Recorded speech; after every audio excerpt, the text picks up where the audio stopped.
chicos, dentro y fuera del agua. A veces salgo con los monitores y con los chicos al agua, si se puede o no depende de la embarcación.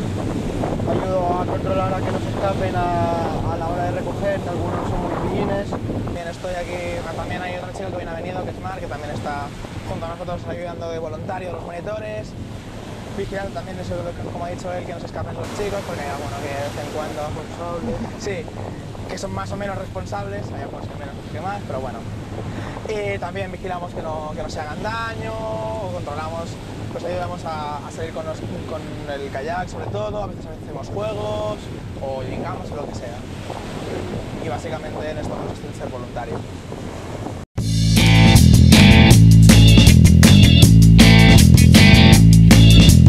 Can I belong to the tribe? Can I